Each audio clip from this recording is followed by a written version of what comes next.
Letters from Hawaii. Letter number 1. On board schooner Ajax, Honolulu, Hawaii, March 18, 1866. Climatic. We arrived here today at noon, and while I spent an hour or so talking, the other passengers exhausted all the lodging accommodations of Honolulu, so I must remain on board the ship tonight. It is very warm in the stateroom, no air enters the ports. Therefore, have dressed in a way which seems best calculated to suit the exigencies of the case. A description of this dress is not necessary. I may observe, however, that I bought the chief article of it at Ward's. There are a good many mosquitoes around tonight, and they are rather troublesome. But it is a source of unalloyed satisfaction to me to know that the 2 millions I sat down on a minute ago will never sing again. Sea-going outfit. I will bunch the first 4 or 5 days of my log of this voyage and make up a few paragraphs therefrom. We backed out from San Francisco at 4 p.m., all full. Some full of tender regrets for severed associations, others full of buoyant anticipations of a pleasant voyage and a revivifying change of scene, and yet others full of schemes for extending their business relations and making larger profits. The balance were full of whiskey, all except Brown. Brown had had a couple of peanuts for lunch, and therefore one could not say he was full of whiskey solely, without shamefully transcending the limits of truth. Our little band of passengers were well and thoughtfully cared for by the friends they left weeping upon the wharf, as ever were any similar party of pilgrims. The traveling outfit conferred upon me began with a naval uniform, continued with a case of wine, a small assortment of medicinal liquors and brandy, several boxes of cigars, a bunch of matches, a fine tooth-comb, and a cake of soap, and ended with a pair of socks. Nota bene, I gave the soap to Brown, who bit into it, and then shook his head and said that, as a general thing, he liked to prospect curious foreign dishes and find out what they were like, but he couldn't go that, and threw it overboard.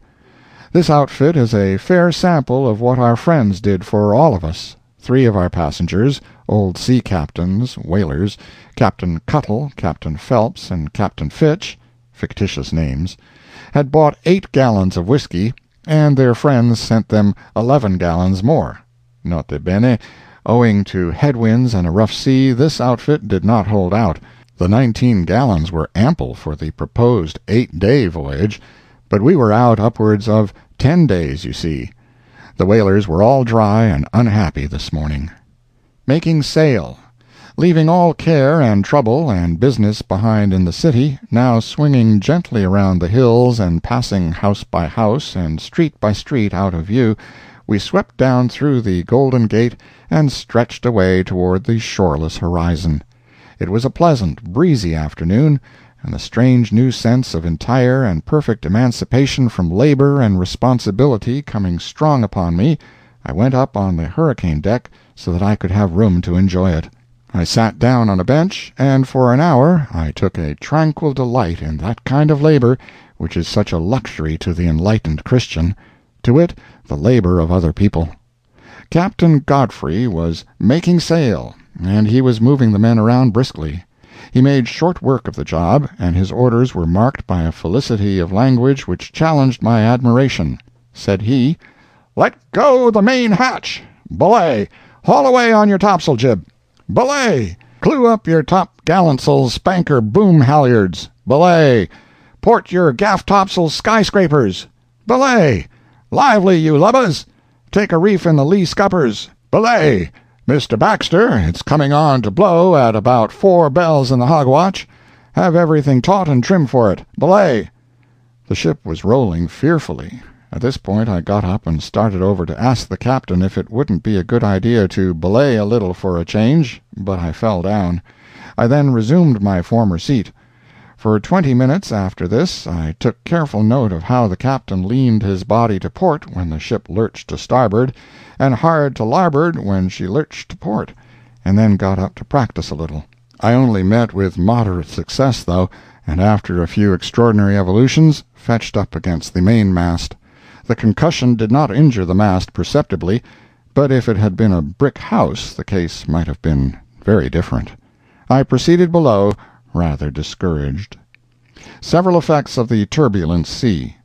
I found 22 passengers leaning over bulwarks, vomiting and remarking, "Oh, my God," and then vomiting again.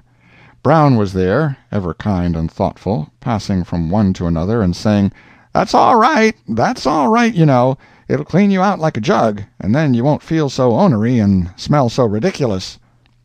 The sea was very rough for several days and nights, and the vessel rolled and pitched heavily. All but 6 or 8 of us took their meals in bed constantly, and remained shut up in the stateroom day and night. The saloons and decks looked deserted and lonesome, but gradually the seasick unfortunates convalesced until our dinner complement was augmented to 15 or 20. There were frames or racks on the tables to keep the dishes in their places, but they did not always succeed in doing it. An occasional heavy lurch would hoist out a dozen and start them prospecting for the deck. Brown was bitterly opposed to the racks, and said he "wasn't raised to eat out of them brick molds." No rack would answer for soup. The soup plate had to be held in the hand and nicely tilted from side to side to accommodate the fluid to the pitching of the ship. The chairs were not fastened to the floor, and it was fun to see a procession of gentlemen go sliding backwards to the bulkhead, holding their soup plates on the level with their breasts, and giving their whole attention to preventing the contents from splashing out. They would come back with the flow tide and sail away again on the ebb. It would not do to set a glass of water down. The attentive waiters kept bringing water to Brown, who was always talking, and would not see the glass set down in time to make his remark heard. "Frank, don't bring me any water. Have to drink it at a gulp to keep it from spilling, and I've had more'n enough already." And yet about once every 2 minutes some passenger opposite would put up his hands and shrink behind them and exclaim, "Your water, Mr. Brown! Your water! Look out for your water!" And lo, the suffering Brown would find his glass once more replenished and canting dangerously to leeward. It would be instantly seized and emptied. At the end of a quarter of an hour, Brown had accomplished nothing in the way of dinner on account of these incessant watery interruptions. The boy Frank brought another glass of water, and said, "Will you have some beefsteak, Mr. Brown?" "Take that water and go to blazes with it. Beefsteak? No. I've drank 11 gallons of water in 15 minutes, and there ain't room enough in me for a sirloin steak off'n a sandfly." Journal. Heaving my log, I find the following entries on my tablets. Wednesday, 7th. Left San Francisco at 4 p.m. Rough night. Thursday. Weather still rough. Passengers nearly all sick. Only half a dozen at breakfast out of 30. Friday. Strong gale all night. Heavy sea on this evening. Black overhead. Saturday. Weather same, or more so. You can rake that 4 days' dose of your infamous Pacific, Mr. Balboa, and digest it, and you may consider it well for your reputation in California that we had pretty fair weather the balance of the voyage. If we hadn't, I would have given you a blast in this letter that would have made your old dry bones rattle in your coffin, you shameless old foreign humbug. Mark Twain. End of Letter 1.